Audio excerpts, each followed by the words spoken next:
ನಮಸ್ಕಾರ ಸ್ನೇಹಿತರೆ, ಮಸ್ತ್ ಮಗ ಚಾನಲ್ಗೆ ಸ್ವಾಗತ. ನಾನು ಅಮರ್ ಪ್ರಸಾದ್. ಈ ವರ್ಷ ಭಾರತ ಹಿಂದೆಂದೂ ಕಾಣದಂತಹ ಮಹಾ ಗಂಡಾಂತರವೊಂದನ್ನ ಪ್ರಾಕೃತಿಕವಾಗಿ ಫೇಸ್ ಮಾಡುತ್ತಾ ಯುದ್ಧ ನಡೀತಾ ಇದೆ. ಅದನ್ನು ಮುಗ್ದಿಲ್ಲ, ಅದೊಂದು ಗಂಡಾಂತರ. ಅದರ ನಡುವೆ ಪ್ರಾಕೃತಿಕವಾಗಿನೂ ಚಾಲೆಂಜ್ ಇದೆಯಾ ಅನ್ನೋ ಪ್ರಶ್ನೆ ಕಾಡ್ತಾ ಇದೆ. ಕಾರಣ, ಭೂಮಿ ಕಡೆಗೆ ಸೂಪರ್ ಎಲ್ ನಿನೋ ಅನ್ನೋ ಅತ್ಯಂತ ಅಪಾಯಕಾರಿ ಹವಾಮಾನ ವೈಪರೀತ್ಯ ಅಪ್ಪಳಿಸೋಕೆ ರೆಡಿ ಆಗ್ತಾ ಇದೆ. ಇದು ಸುಮ್ಮನೆ ಯಾರೋ ಕೂತ್ಕೊಂಡು ಸುಮ್ಮನೆ ಗಾಳಿಲಿ ಗುಂಡು ಹೊಡಿತಿರೋದಲ್ಲ. ಯುರೋಪಿಯನ್ ಹವಾಮಾನ ಸಂಸ್ಥೆ ECMWF ನ ಲೇಟೆಸ್ಟ್ ಡೇಟಾ ಇದು. ಮುಂದಿನ ಆಗಸ್ಟ್ ಹೊತ್ತಿಗೆ 98% ಸಾಧಾರಣ, 80% ಪ್ರಬಲ ಮತ್ತು ಭೂಮಿಯನ್ನೇ ಸುಡೋ 22% ಸೂಪರ್ ಎಲ್ ನಿನೋ ಸೃಷ್ಟಿಯಾಗಬಹುದು ಅನ್ನೋ ಲೆಕ್ಕಾಚಾರದಲ್ಲಿ ಈಗ ಜಗತ್ತು ಇದೆ. ಇದರ ನೇರ ಪರಿಣಾಮ ಭಾರತದ ಮೇಲಾಗತ್ತೆ. ಭಾರತೀಯ ಹವಾಮಾನ ಇಲಾಖೆ ಹೇಳೋ ಪ್ರಕಾರ ಈ ಸಲ ಇಡೀ ದೇಶದಲ್ಲಿ ನಾರ್ಮಲ್ಗಿಂತ ಹೆಚ್ಚಿನ ತಾಪಮಾನ ದಾಖಲಾಗುತ್ತೆ. ಅನೇಕ ಕಡೆಗಳಲ್ಲಿ ಹೀಟ್ ವೇವ್, ಉಷ್ಣ ಮಾರುತಗಳು ಅಪ್ಪಳಿಸಲಿವೆ. ಹಾಗಿದ್ರೆ ಏನಿದು ಸೂಪರ್ ಎಲ್ ನಿನೋ? ಇದರಿಂದ ನಮ್ಮ ಮುಂಗಾರು ಮಳೆ, ರೈತರು ಮತ್ತು ದೇಶದ ಆರ್ಥಿಕತೆಗೆ ಕಾದಿರೋ ಆಪತ್ತೇನು? ಎಲ್ ನಿನೋಗಿಂತ ಇದು ಎಷ್ಟು ಡೇಂಜರಸ್? ಎಲ್ಲವನ್ನ ನೋಡ್ತಾ ಹೋಗೋಣ ಸ್ನೇಹಿತರೆ ಈ ರಿಪೋರ್ಟ್ನಲ್ಲಿ. ಏನಿದು ಎಲ್ ನಿನೋ? ಪೆಸಿಫಿಕ್ ಮಹಾಸಾಗರದ ಕರಾಳ ಆಟ. ಸೂಪರ್ ಎಲ್ ನಿನೋ ಅಂದ್ರೆ ಏನು ಅಂತ ಹೇಳೋಕು ಮುನ್ನ ಎಲ್ ನಿನೋ ಅಂದ್ರೆ ಏನು ಅಂತ ಕ್ವಿಕ್ ಆಗಿ ನೋಡೋಣ. ಸಾಮಾನ್ಯ ಹವಾಮಾನದಲ್ಲಿ ಏನಾಗುತ್ತೆ ಅಂತ ಹೇಳಿದ್ರೆ, ಪೆಸಿಫಿಕ್ ಮಹಾಸಾಗರದ ಮೇಲೆ ಟ್ರೇಡ್ ವಿಂಡ್ಸ್ ಪೂರ್ವದಿಂದ ಪಶ್ಚಿಮಕ್ಕೆ ಬೀಸ್ತವೆ. ಅಂದ್ರೆ ಸೌತ್ ಅಮೆರಿಕ ಕಡೆಯಿಂದ ನಮ್ಮ ಏಷ್ಯಾ ಖಂಡದ ಕಡೆಗೆ ಬಲವಾಗಿ ಬೀಸುತ್ತೆ. ಈ ಗಾಳಿ ತನ್ನೊಂದಿಗೆ ಸಮುದ್ರದ ಮೇಲ್ಮೈನಲ್ಲಿರೋ ಬಿಸಿ ನೀರನ್ನ ನಮ್ ಕಡೆಗೆ ತರುತ್ತೆ. ಇದರಿಂದಲೇ ನಮ್ಮಲ್ಲಿ ಮೋಡಗಳು ಸೃಷ್ಟಿಯಾಗಿ ಭರ್ಜರಿ ಮುಂಗಾರು ಮಳೆಯಾಗೋದು. ಆದ್ರೆ ಎಲ್ ನಿನೋ ಶುರುವಾದಾಗ ಈ ಸಿಸ್ಟಮ್ ಕಂಪ್ಲೀಟ್ ಉಲ್ಟಾ ಆಗುತ್ತೆ. ಪೆಸಿಫಿಕ್ ಸಾಗರದ ಮೇಲಿನ ಈ ಟ್ರೇಡ್ ವಿಂಡ್ಸ್ ಸಂಪೂರ್ಣ ವೀಕ್ ಆಗ್ತವೆ. ಕೆಲವೊಮ್ಮೆ ಗಾಳಿಯ ದಿಕ್ಕು ಕೂಡ ರಿವರ್ಸ್ ಆಗುತ್ತೆ. ಆಗೇನಾಗುತ್ತೆ, ನಮ್ಮ ಏಷ್ಯಾ ಕಡೆಗೆ ಬರಬೇಕಾಗಿರೋ ಬಿಸಿ ನೀರು ವಾಪಸ್ ಸೌತ್ ಅಮೆರಿಕಾ ಕಡೆಗೆ ಹೋಗೋಕೆ ಶುರುವಾಗುತ್ತೆ. ಇದರ ರಿಸಲ್ಟ್ ಏನು ಅಂದ್ರೆ, ಪೆಸಿಫಿಕ್ ಮಹಾಸಾಗರದ ಮಧ್ಯ ಮತ್ತು ಪೂರ್ವ ಭಾಗದ ನೀರು ವಿಪರೀತ ಬಿಸಿಯಾಗುತ್ತೆ. ಸೈನ್ಸ್ ಭಾಷೆಯಲ್ಲಿ ಈ ಸಿ ಸರ್ಫೇಸ್ ಟೆಂಪರೇಚರ್ ವಾಡಿಕೆಗಿಂತ +0.5 ಡಿಗ್ರಿ ಸೆಲ್ಸಿಯಸ್ ದಾಟಿದ್ರೆ ಅದನ್ನು ನಾವು ಎಲ್ ನಿನೋ ಅಂತ ಕರೆಯೋದು.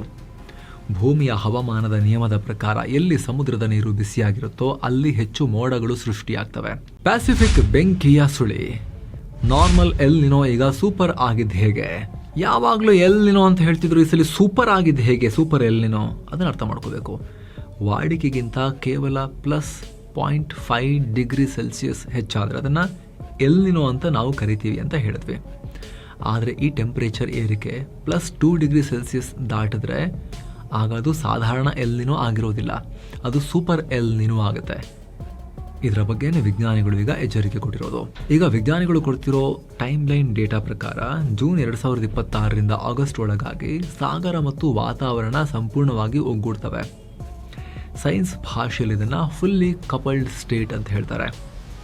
ಈ ಪ್ರಕ್ರಿಯೆ ಮುಗಿದ ತಕ್ಷಣ ಜಗತ್ತಿನ ಹವಾಮಾನದ ದಿಕ್ಕು ಸಂಪೂರ್ಣ ಬದಲಾಗುತ್ತೆ. 1997-98ರ ವರ್ಷದಲ್ಲಿ ಸೂಪರ್ ಎಲ್ ನಿನೋ ಬಂದಿತ್ತು. ಆಗ ಪ್ಯಾಸಿಫಿಕ್ ತಾಪಮಾನ ಬರೋಬ್ಬರಿ 2.3 ಡಿಗ್ರಿ ಸೆಲ್ಸಿಯಸ್ ಏರಿಕೆಯಾಗಿತ್ತು.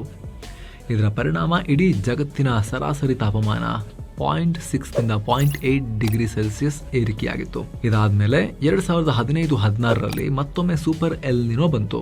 ಆಗ ಪ್ಯಾಸಿಫಿಕ್ ತಾಪಮಾನ +2.5 ಡಿಗ್ರಿಗೆ ಏರಿಕೆಯಾಗಿತ್ತು. ಆಗ ಜಾಗತಿಕ ತಾಪಮಾನ 0.9 1.1 ಡಿಗ್ರಿ ಸೆಲ್ಸಿಯಸ್ನಷ್ಟು ಹೈಕ್ ಆಗಿತ್ತು. ಈಗ ಸುಮಾರು 1 ದಶಕದ ನಂತರ ಈ ಸೂಪರ್ ಎಲ್ ನಿನೋ ಮತ್ತೆ ನುಗ್ಗೋಕೆ ರೆಡಿಯಾಗಿದೆ. 1 ದಶಕದ ನಂತರ ಮುಂಗಾರಿಗೆ ಬರುತ್ತೆ ಕುತ್ತು. ಉತ್ತರ ಮಧ್ಯ ಭಾರತದ ಮೇಲೆ ಮಾರಣಾಂತಿಕ ಹೀಟ್ ವೇವ್. ಅಲ್ಲ, ಪ್ಯಾಸಿಫಿಕ್ ಸಾಗರದಲ್ಲಾದ್ರೆ ನಮಗೇನು ಪ್ರಾಬ್ಲಮ್ಮು? ನಮ್ದಿಲ್ಲೆಲ್ಲ ಇರೋದು ಬಂಗಾಳ ಕೊಲ್ಲಿ, ಅರಬ್ಬಿ ಸಮುದ್ರ, ಹಿಂದೂ ಮಹಾಸಾಗರ ಅಲ್ವಾ ಅನ್ನೋ ಪ್ರಶ್ನೆ ನೀವು ಕೇಳ್ಬೋದು. ನಮ್ಮ ದೇಶಕ್ಕೆ ಮಳೆ ತರೋದು ಅರಬ್ಬಿ ಸಮುದ್ರ ಮತ್ತು ಬಂಗಾಳ ಕೊಲ್ಲಿಯಿಂದ ಬೀಸೋ ತೇವಾಂಶ ಭರಿತ ಮುಂಗಾರು ಮಾರುತಗಳು ನಿಜ. ಆದರೆ ಈ ಬಾರಿ ಸೂಪರ್ ಎಲ್ ನಿನೋ ಅಪ್ಪಳಿಸಿದ್ರೆ ಈ ಮಾರುತಗಳು ಸಂಪೂರ್ಣವಾಗಿ ದುರ್ಬಲ ಆಗ್ತವೆ. ಅಂದ್ರೆ ಸಮುದ್ರದಿಂದ ಬರಬೇಕಾಗಿರೋ ಮಳೆಯ ತೇವಾಂಶ ದಾರಿಯಲ್ಲೇ ಆವಿಯಾಗಿ ಹೋಗುತ್ತೆ. ಇದರ ಗಾಂಭೀರ್ಯತೆ ಎಷ್ಟಿದೆ ಅನ್ನೋದ್ರ ಬಗ್ಗೆ ನಮ್ಮದೇ ದೇಶದ IMD ಇದೆಯಲ್ಲ, ಅದರ ಹಿರಿಯ ವಿಜ್ಞಾನಿ ಡಾಕ್ಟರ್ E ಧರ್ಮರಾಜ್ ಅವರು ವಾರ್ನಿಂಗ್ ಕೊಟ್ಟಿದ್ದಾರೆ. ಸೂಪರ್ ಎಲ್ ನಿನೋ ಪ್ರಭಾವದಿಂದ 2025ರಲ್ಲಿ ನಾವು ನೋಡಿದ್ವಲ್ಲ ಬಿಸಿಲು, ಅದಕ್ಕಿಂತ 2026ರ ಬೇಸಿಗೆ ಅತ್ಯಂತ ಸುಡು ಬಿಸಿಲನ್ನ ಹೊಂದಿರುತ್ತೆ. ದೇಶದ ಹೆಚ್ಚಿನ ಭಾಗಗಳಲ್ಲಿ ಹಿಂದೆಂದೂ ಕಾಣದ ಭಾರಿ ತಾಪಮಾನ ಹೀಟ್ ವೇವ್ ದಾಖಲಾಗುತ್ತೆ. ಇದು ಕೇವಲ ಬಿಸಿಲ ಝಳ ಮಾತ್ರ ಅಲ್ಲ, ಮಳೆಯ ಕೊರತೆಯಿಂದಾಗಿ ನಮ್ಮ ಇಡೀ ಕೃಷಿ ವಲಯಕ್ಕೆ ಮತ್ತು ಆಹಾರ ಭದ್ರತೆಗೂ ಚಾಲೆಂಜ್ ಎದುರಾಗುತ್ತೆ ಅಂತ ಹೇಳಿ ವಾರ್ನಿಂಗ್ ಕೊಟ್ಟಿದ್ದಾರೆ. ನಮ್ಮ ಭಾರತದ ಭೌಗೋಳಿಕ ಪರಿಸ್ಥಿತಿ ಮತ್ತು ಕೃಷಿಯ ಡೇಟಾ ನೋಡಿದ್ರೆ ನಮಗಿದರ ಇಂಪ್ಯಾಕ್ಟ್ ಅರ್ಥ ಆಗುತ್ತೆ. ನಮ್ಮಲ್ಲಿ ಕೃಷಿ ಮಾನ್ಸೂನ್ನೊಂದಿಗಿನ ಜೂಜಾಟ ಅಂತ ಶಾಲೆಯಿಂದಲೂ ಕಲ್ತ್ಕೊಂಡ್ಬಂದಿದ್ದೀವಿ. ಕೃಷಿನ ನಾವು ಕಂಪ್ಲೀಟ್ಲಿ ಮಳೆ ಮೇಲೆ ನಂಬ್ಕೊಂಡು ನಡೆಸ್ತಾ ಇದ್ದೀವಿ. ನಮ್ಮ ಒಟ್ಟು ಬಿತ್ತನೆ ಪ್ರದೇಶದ ಪೈಕಿ 51% ಕೃಷಿ ಮೇಲೆ ಡಿಪೆಂಡ್ ಆಗಿರೋದು. ಎಲ್ನಿನೋ ಬಂದಾಗಲೆಲ್ಲ ನಮ್ಮ ಮುಂಗಾರು ಮಳೆ ಕೈ ಕೊಡುತ್ತೆ. ಹಿಂದಿನ ಎಲ್ನಿನೋ ವರ್ಷಗಳ ಮಳೆಯ ಕೊರತೆಯ ಪರ್ಸೆಂಟೇಜ್ ನೋಡಿ ಸ್ವಲ್ಪ ಸ್ನೇಹಿತರೆ. ವಾಡಿಕೆಯಂತೆ ಮಳೆ ಅಂದರೆ 100% ಅಂತ ಇಟ್ಕೊಳ್ಳೋಣ. 2014ರಲ್ಲಿ 88% ಮಾತ್ರ ಮಳೆಯಾಗಿತ್ತು. 12% ಮಳೆ ಕೊರತೆ ಅಂತಾಯಿತು. 2015ರಲ್ಲಿ 86% ಮಳೆಯಾಗಿತ್ತು, ಅಂದರೆ 14% ಮಳೆ ಕೊರತೆ. ಇತ್ತೀಚಿನ 2023ರಲ್ಲಿ 94% ಮಳೆಯಾಗಿ 6% ಕೊರತೆ ಉಂಟಾಗಿತ್ತು. ಇವು ನಾರ್ಮಲ್ ಎಲ್ನಿನೋ ಬಂದಾಗ ಅಷ್ಟೆಲ್ಲ ಶಾರ್ಟೇಜ್ ಆಗಿರೋದು. ಆದರೆ ಈಗ ಬರ್ತಿರೋದು ಸೂಪರ್ ಎಲ್ನಿನೋ ಅಂತ ಹವಾಮಾನ ತಜ್ಞರು ವಾರ್ನಿಂಗ್ ಕೊಟ್ಟಿದ್ದಾರೆ. ದೇಶದ ಬೆನ್ನೆಲುಬಿಗೆ ಭಾರಿ ಪೆಟ್ಟು. ಸ್ನೇಹಿತರೆ, 2014 ಮತ್ತು 2015 ಬರಗಾಲ ನೆನಪಿದೆಯಲ್ಲ? ನಿರಂತರ ಮಳೆ ಕೊರತೆಯಿಂದ ನಮ್ಮ ರಾಷ್ಟ್ರೀಯ ಕೃಷಿ ಉತ್ಪಾದನೆ 4.7% ಬಿದ್ದು ಹೋಗಿತ್ತು. ಅಲ್ಲದೆ ವರ್ಲ್ಡ್ ಎಕನಾಮಿಕ್ ಫೋರಂ ಅಂದಾಜಿನ ಪ್ರಕಾರ 2021ರಲ್ಲಿ ಹವಾಮಾನ ವೈಪರೀತ್ಯ ಮತ್ತು ವಿಪರೀತ ಬಿಸಿಲಿನಿಂದ ಕಾರ್ಮಿಕರು ಕೆಲಸ ಮಾಡಲಿಕ್ಕಾಗದೆ ನಷ್ಟ ಆಗಿತ್ತು. ಇದೆಲ್ಲವನ್ನ ಸೇರಿಸಿದ್ರೆ ಭಾರತಕ್ಕೆ $159 ಬಿಲಿಯನ್ ಆರ್ಥಿಕ ಹೊಡೆತ ಬಿದ್ದಿತ್ತು. ಈ ವರ್ಷ ಮುಂಗಾರು ಕೈಕೊಟ್ರೆ ನಮ್ಮ 3 ಪ್ರಮುಖ ಬೆಳೆಗಳು ಅಪಾಯಕ್ಕೆ ಸಿಲುಕಬಹುದು. ಭತ್ತ, ಮೆಕ್ಕೆಜೋಳ, ಬೇಳೆಕಾಳುಗಳ ಇಳುವರಿ ಕಟ್ಟಾಗ್ಬೋದು. ಇಷ್ಟೆಲ್ಲ ಟೆನ್ಷನ್ ನಡುವೆ ಇನ್ನೊಂದು ಹೆಡ್ಡೇಕ್ ಏನು ಗೊತ್ತಾ? ದೇಶದ ಪ್ರಮುಖ ಡ್ಯಾಮ್ಗಳು ಕೂಡ ಬೇಗ ಒಣಗ್ತಾ ಇದ್ದಾವೆ. ಸೆಂಟ್ರಲ್ ವಾಟರ್ ಕಮಿಷನ್ ರಿಪೋರ್ಟ್ ಪ್ರಕಾರ ಭಾರತದ ಪ್ರಮುಖ 166 ಡ್ಯಾಮ್ಗಳ ಪೈಕಿ ಬರೋಬ್ಬರಿ 35% ಡ್ಯಾಮ್ಗಳಲ್ಲಿ ನೀರಿನ ಮಟ್ಟ ಆಲ್ರೆಡಿ 50% ಕೆಳಗೆ ಹೋಗಿ ಆಗಿದೆ ಬೇಸಿಗೆ ಶುರುನಲ್ಲೇ. ಒಟ್ಟು ಸ್ಟೋರೇಜ್ ಲೆಕ್ಕ ತಗೊಂಡ್ರೆ ಈ ಡ್ಯಾಮ್ಗಳ ಒಟ್ಟು ಸಾಮರ್ಥ್ಯ 183.565 ಬಿಲಿಯನ್ ಕ್ಯೂಬಿಕ್ ಮೀಟರ್. ಆದ್ರೆ ಉಳಿದಿರೋದು ಬರೀ 98 ಬಿಲಿಯನ್ ಕ್ಯೂಬಿಕ್ ಮೀಟರ್ನಷ್ಟು ನೀರು ಮಾತ್ರ. ಅಂದ್ರೆ ನೀರಿನ ಮಟ್ಟ 54%ಗೆ ಡ್ರಾಪ್ ಆಗಿದೆ. ಹಿಂದಿನ ವರ್ಷದ ಡೇಟಾಗೆ ಕಂಪೇರ್ ಮಾಡಿದ್ರೆ ಸದ್ಯಕ್ಕೆ ನಮ್ಮಲ್ಲಿ 12% ಹೆಚ್ಚು ನೀರಿದೆ ಅನ್ನೋದು ಸಮಾಧಾನದ ವಿಚಾರವೇ. ಆದ್ರೆ ಮಳೆಗಾಲ ಶುರುವಾಗೋಕೆ ಇನ್ನು ತಿಂಗಳುಗಳೇ ಬಾಕಿ ಇದೆ. ಸಮ್ಮರ್ ಶುರುವಾಗಿದೆ ಈಗ.